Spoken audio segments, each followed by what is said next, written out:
జగిత్యాల జిల్లాలో శనివారం నుంచి జరగనున్న 10వ తరగతి పరీక్షలకు అన్ని ఏర్పాట్లు పూర్తి. జిల్లా విద్యాశాఖ అధికారి కె రాము.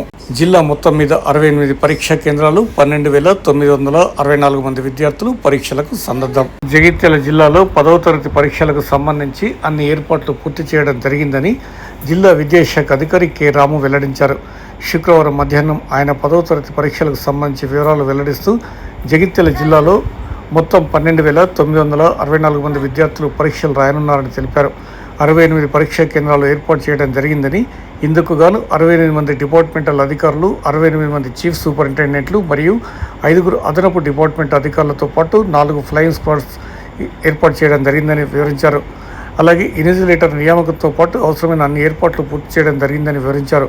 పరీక్షా కేంద్రాల వద్ద తాగునీటి వసతి, వైద్య సహకారం, టాయిలెట్స్, విద్యుత్ సరఫరా తదితర అంశాలపై జిల్లా విద్యాశాఖ పక్షాన అన్ని ఏర్పాట్లను పూర్తి చేసి ఎలాంటి ఇబ్బందులు కలగకుండా 10వ తరగతి పరీక్షలకు జిల్లా విద్యాశాఖ సన్నద్ధమైందని తెలిపారు. అంతేకాకుండా ప్రతి పరీక్షకు మధ్యాహ్నం ఉన్న విరామం రోజుల్లో మరుసటి పరీక్షకు సంబంధించి విద్యార్థులు ఎలాంటి సందేహాలున్నా కూడా పాఠశాలల్లో సంబంధిత సబ్జెక్టు ఉపాధ్యాయులు అందుబాటులో ఉండాలని ఆదేశించడం కూడా జరిగిందని వివరించారు. విద్యార్థులు తమ సమయాన్ని వృధా చేసుకోకుండా పరీక్షలు బాగా రాసి మంచి ఫలితాలు సాధించాలని జిల్లా విద్యాశాఖ అధికారి కె రాము ఆకాంక్ష వ్యక్తం చేశారు. జగిత్యాల జిల్లాలో 10వ తరగతి ఎగ్జామినేషన్కి సంబంధించి అన్ని ఏర్పాట్లు పూర్తి చేయడం జరిగింది. జిల్లాలో 68 సెంటర్స్ ఉన్నాయి. 68 సెంటర్లకు సంబంధించి 68 మంది డిపార్ట్మెంటల్ ఆఫీసర్, 68 మంది చీఫ్ సూపరింటెండెంట్, అదనపు డిపార్ట్మెంటల్ ఆఫీసర్లను 5గురిని, అదేవిధంగా flying squad teams 4, sitting squads, అదేవిధంగా ఇన్విజిలేటర్లను అన్ని పూర్తి చేశాం. అదేవిధంగా 2 సార్లు చీఫ్ సూపరింటెండెంట్ డిపార్ట్మెంటల్ ఆఫీసర్లకు కూడా ట్రైనింగ్ ఇవ్వడం జరిగింది. వాటర్ కానీ, అదేవిధంగా టాయిలెట్స్, కరెంటు, ఫ్యాన్స్ అవన్నీ కూడా పూర్తిగా అన్ని ఉపయోగంలో ఉండేటట్టు అన్ని జాగ్రత్తలు తీసుకున్నాం. తప్పకుండా ఎటువంటి ఇబ్బందులు లేకుండా ఎగ్జామినేషన్ని ముందుకు తీసుకెళ్తాం. అందరూ పిల్లలకు కూడా ఆల్రెడీ ఒక రోజు ఎగ్జామ్ అయిన తర్వాత ఒక 2-3 డేస్ హాలిడేస్ వస్తున్నాయి. హాలిడేస్ వచ్చే క్రమంలో కూడా స్కూల్కి వచ్చి ఆ కన్సర్న్ సబ్జెక్ట్ ఏదైతే నెక్స్ట్ ఎగ్జామ్ ఉందో ఆ ఎగ్జామ్కి సంబంధించి ప్రిపరేషన్ కోసం కూడా అన్ని పాఠశాలకు ఆదేశాలు ఇవ్వడం జరిగింది. ప్రతి ఒక్క విద్యార్థి ఎగ్జామ్ అయిపోయిన నెక్స్ట్ డే నుంచి మళ్ళీ స్కూల్కి వస్తే నెక్స్ట్ సబ్జెక్ట్ ఏదైతే ఉందో ఆ ఎగ్జామినేషన్ ప్రిపరేషన్ అవ్వడానికి రెడీ అవుతుంది.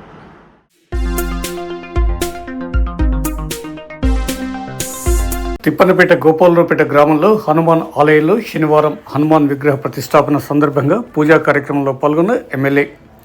జగిత్యాల అర్బన్ మండలం తిప్పన్నపేట గోపాలరావుపేట గ్రామంలో హనుమాన్ ఆలయంలో శనివారం హనుమాన్ విగ్రహ ప్రతిష్టాపన నిర్వహిస్తున్నారు. ఈ సందర్భంగా శుక్రవారం సాయంత్రం 5:30 గంటల ప్రాంతంలో జగిత్యాల శాసనసభ్యుడు డాక్టర్ సంజయ్ కుమార్ హాజరై ప్రత్యేక పూజలు నిర్వహించారు. ఈ సందర్భంగా అర్చకులతో పాటుగా నిర్వాహకులు దావా సురేష్ తదితరులు శాలువాతో సత్కరించారు.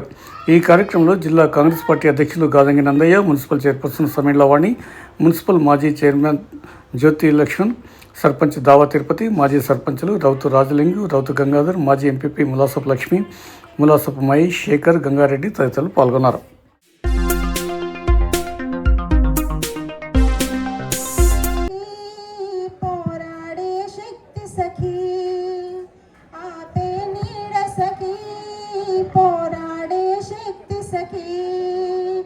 ఓం సఖి మనసకి మహిళల ప్రాణ సఖి, ఓం సఖి మనసకి అబలలాండ సఖి, గృహహింసతో గాయ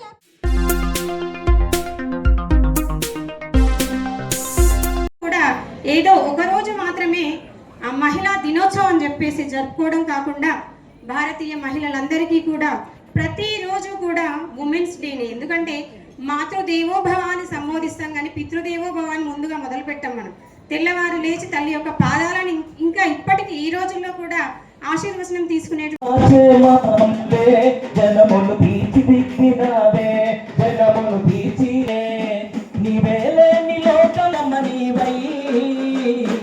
ఉడమిలో పడతిగా పుట్టినావే ఓ మహిళ నీవే దేవతగా నడిచిన నేలిదిగా, ఓ మహిళ ఒడినే కోవెలగా మార్చిన తల్లిదిగా, జీవమిచ్చి జీవుల జీవితాలనే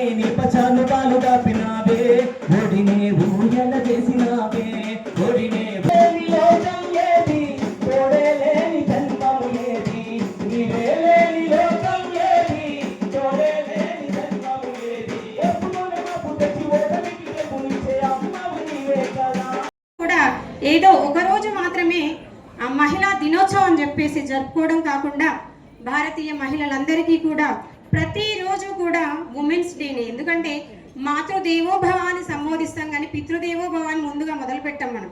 తెల్లవారు లేచి తల్లి యొక్క పాదాలను ఇంకా ఇప్పటికీ ఈ రోజుల్లో కూడా ఆశీర్వచనం తీసుకునేటువంటి పెద్దలు ఉన్నారు. సో అలాంటి గొప్పగా గౌరవించబడేటువంటి మన భారతదేశంలో మరి ఎందుకు ఈ మార్చ్ 8 అంటే ఒక స్పెషల్ డేనే పెట్టుకోవాల్సినటువంటి అవసరం ఎందుకు వచ్చింది అని ఒకసారి మనం ఆలోచించినట్లయితే నిజంగా మనం ఎంత గొప్పవారమైన హనుమంతుడు ఎంత గొప్పవాడైనప్పటికీ ఒక సందర్భం వచ్చినప్పుడు తన యొక్క శక్తులు మర్చిపోయే సందర్భంలో పక్కన ఉండేటువంటి సుగ్రీవులు కావచ్చు, వానర సైనికులు కావచ్చు, వారందరూ కూడా తనకుండేటువంటి శక్తి సామర్థ్యాలను గుర్తు చేయడం ద్వారా మళ్ళీ తను ముందుకు వెళ్ళిపోయి ఆ సీతా అన్వేషణలో ముందు విజయం కావచ్చు, గౌరవం కావచ్చు, తను చేసేటువంటి త్యాగం కావచ్చు, ప్రతి విషయాన్ని కూడా మనల్ని మనం మళ్ళీ రియాక్టివ్గా చేసుకోవడం కోసం మన యొక్క గొప్పతనాన్ని మళ్ళీ మనము వివరించుకున్నట్లయితే కొత్త శక్తితో ముందుకు వెళ్తాము. సో అటువంటి సందర్భంలోనే ఈ మహిళా దినోత్సవాలు జరుపుకోవడం అనేది